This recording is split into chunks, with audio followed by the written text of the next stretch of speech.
it's about trying to make a forecast about what direction when I say I mean mankind will be taking in the next 5 to 10 years. Now, obviously, nobody can give a firm and definitive answer to this, but if we try to prognosticate on the basis of past experience, we should see that every civilization, or at least every cultural community, has always hosted two parallel streams of thought. One has been the so-called realistic, business-like, pragmatic school of thought, which always saw war as inevitable and therefore prepared for war in one way or another, essentially trying to build up cohesiveness in a particular group of people, whether a nation or a larger community, in order to defeat potential or real enemies. And we find that everywhere. I mean, that's the concept from ancient India and China to medieval Europe and antiquity in Greece and Rome. We find that. On the other hand, you also have the idealistic, synthetic school of thought, which dreams of or envisions global unity. And we find, just 2 hours ago, I was looking at the building where Leibniz founded the German Academy of Sciences in the 17th century. And Leibniz is known, above anything else, for his advocacy of a unified Europe. And of course, he saw Europe already as a common civilization that could come together on the basis of a common culture and a common philosophical basis. But, not too far from there, you also have the Heiligkreuz convent where Coudenhove-Kalergi pronounced, essentially came out with his idea of a European Union, of Pan-Europa. That was the first European entity that was envisioned on the basis, again, of the Christian culture and of the shared heritage of the Roman and, of course, the Carolingian legacies. Now, why do I say this? Because we have this continuous conflict between the two tendencies, the unifying tendency and the divisive tendency. And sometimes when you go too far in trying to unify, you see that the opposite happens. And already Europe is suffering from this. There is an increasing tendency towards vociferousness.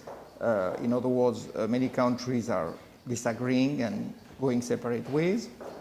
And you see it particularly in the conflict with, nowadays, with the East, with Russia, and the various alliance between Russia and China, which is the nucleus of a Eurasian bloc.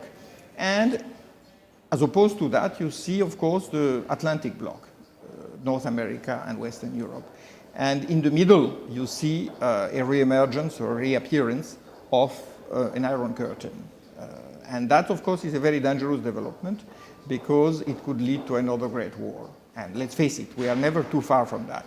As much as we may talk peace, the human race is never far from major conflicts. And obviously, there are those who say that Europe and Russia are destined to come together sooner or later. That's the old dream of the Eurasian Union. And even Emmanuel Wallerstein has said that eventually, as far as he's concerned, Europe and Russia would be together against, because he's an old-fashioned realist, so he says against a bloc which could be led by the US, but which will probably involve China, because in his view, China and the US have too many common interests, and they'll essentially be together in a sort of Pacific bloc. It doesn't seem to be happening, though. I see we are seeing the opposite. We are seeing Russia and China, and of course other countries in the Eurasian sphere that are coalescing to defend their interest and their sphere of influence from an increasingly aggressive Western bloc. So, are we going to be able to transcend that, or are we going to see another major conflict? It's too early to tell, but if you go by past experience, you are likely to see some sort of conflict. Actually, it's already happening. The conflict is there. Whether it will grow or whether we can somehow eventually reduce it and bring it to a peaceful end, we don't know. But it's a very, very close call.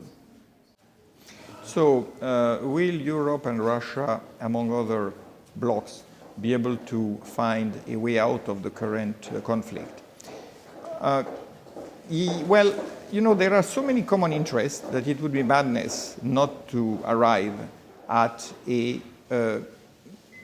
sort of modus vivendi, you know, and I think it could be more than that. It could be an actual confederacy, you know, this sort of great Eurasian community stretching from the Atlantic to the Pacific is something that has been envisioned and advocated by a number of heads of state, including de Gaulle and others.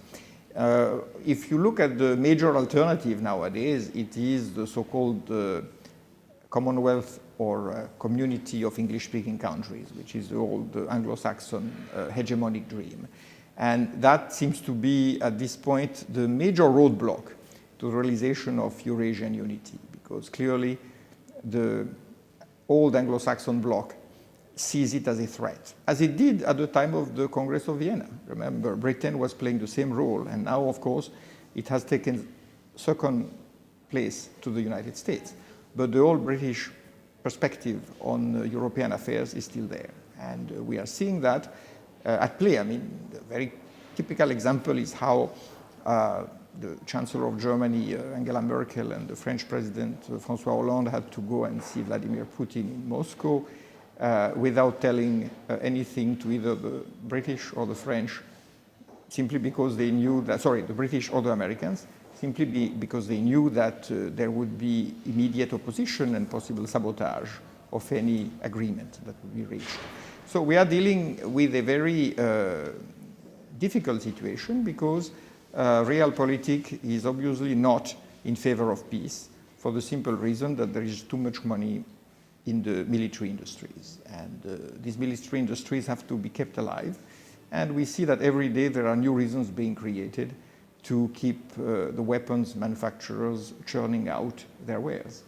So I think that definitely there has to be a constant and a frank, but also an honest dialogue between Europe and not only Russia, but also the Central Asian countries, Iran, and China, because recently we had a conference in India between European and Indian academics, and the topic was, what can Europe and India do together, and in what way can they agree? And the point I made was that India traditionally has kept itself aloof from great international conflicts. You know, India is a sort of a separate archipelago. It's a sort of a separate system. But if there is a real Eurasian system coming into being, such as, you know, the overland route, the corridors of development, and also what the Chinese are doing now, which is the maritime Silk Route. So these things will bring a number of countries together for common economic prosperity, and that would bring together practically everyone from the Pacific to the Mediterranean and the Atlantic, and it could be a way to pacify the Middle East, because the Middle East right now is torn between very antagonistic forces, and it's sort of battleground, again, for the major interests we have discussed. You know, on the one hand, the Anglo-Saxon powers, on the other, the Eurasian powers. So if the Eurasian powers can come together and find a way, for example, to settle matters with Iran, which obviously the US doesn't want to settle unless it's on its own terms, and is trying to prevent any other country from arriving at an agreement with Iran independently. So if we can get past that, but then again, of course, there are economic implications, you know, including the de-dollarization of the global economy, which is something that is already beginning to happen, but should definitely happen. And how long will that take, and how peacefully can it be done, I don't know. But I think that is the direction that we must take and keep.